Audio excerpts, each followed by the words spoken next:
on today's episode of MotoCheez. Are you ready, kids?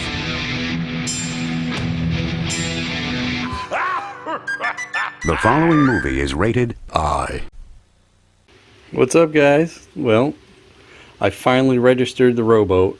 Yeah, I was out in the lake with that motor, unregistered.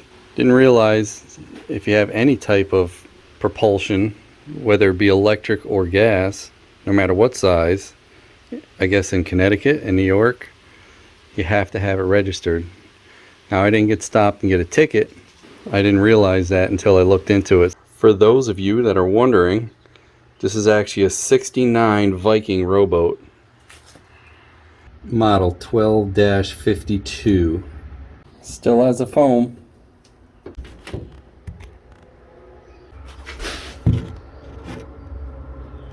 This boat was left on my property when I bought this place down by my pond.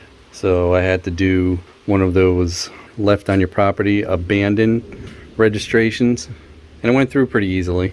So now I gotta put the new numbers on.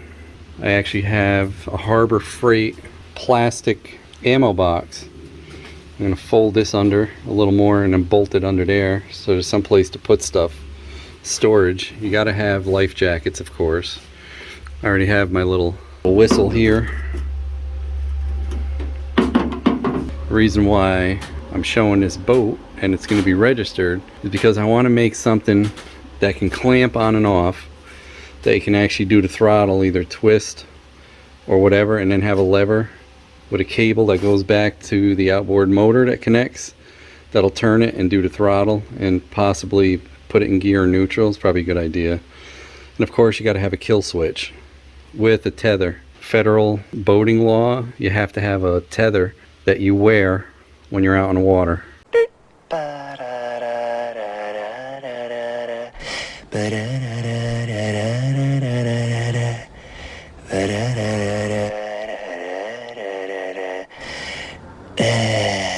So I know that they do make the steering lever types because I looked it up after I thought about it. I thought it was going to be original, but they're like $300.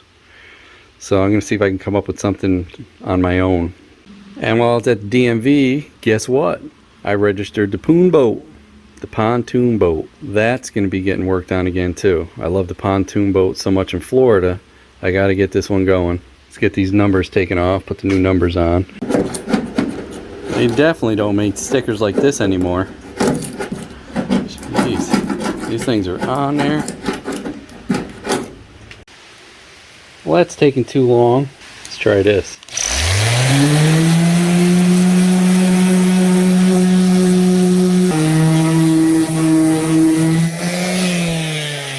I did get a vinyl stripper thing. I wonder if that'll work. Let me try that.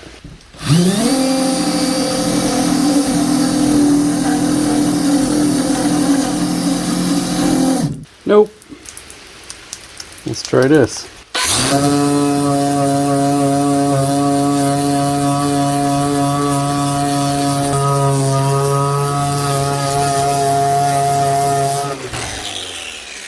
Oh yeah, that'll save a little time. Then I'll hit it with the orbital.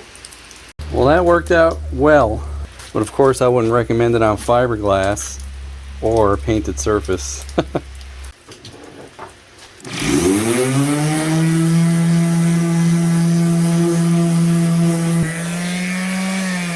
Heat gun probably would have helped, but after dealing with that enclosed trailer with all them stickers on there, I just went with this method because there's no paint.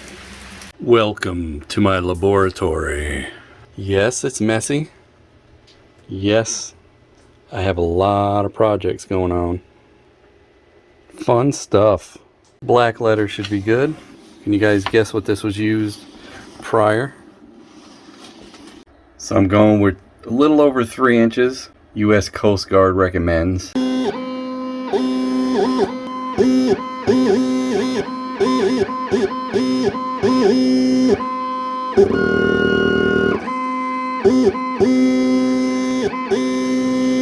Now I got to do what they call weeding. Not the weeding like Snoop Dogg. Put my transfer tape on. These cutters are pretty cheap. The reason I bought one is because when I bought my Corvette, there's a symbol that they make on the hood that has like a carbon fiber. And I went to 4 different places and everybody wanted like $800 to make it and install it. 800 and up, I should say. The highest price is $1,200. So I bought that for $360, I think it was. And I've been using it ever since. Let's prep the area and get these on. Clean it up with a little denatured alcohol.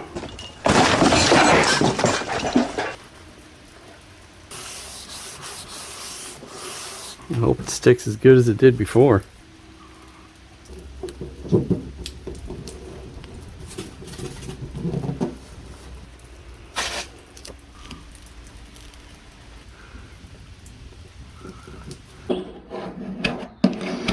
Yep. So I thought it was 2-inch, but it's actually 3-inch. So if you saw, the letters looked a lot smaller when I did the original. Because it was, I had to redo it. Whoops. I got this plastic ammo box, 50 caliber. Then I want to put here. Looks like it's going to stick out a little bit, but at least I'll be able to put the prop, some tools, and keep it on here. Let's see if I can bend this under. Probably have to put like a small piece of pressure treated lumber underneath and bolt all the way through. Digging through my old stainless steel boat parts I've taken off of boats through the years. I should probably buy another one of those stainless sets from Harbor Freight. It's probably not the best quality stainless, but at least it's somewhat stainless. Good for fresh water, probably. That should work.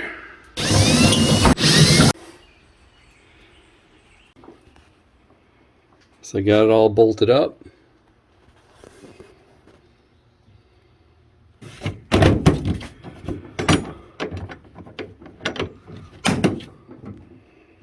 Perfect.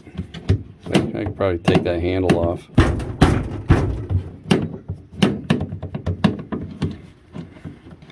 If it gets annoying, I'll take it off.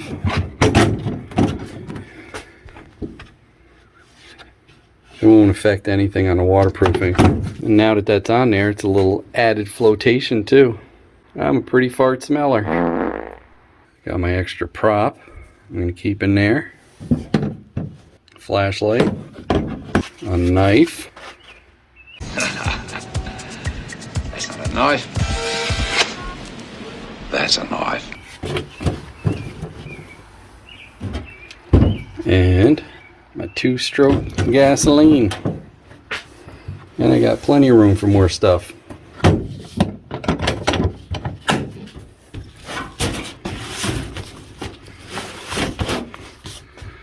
Like a glove. I have a outboard full boat cover coming for that.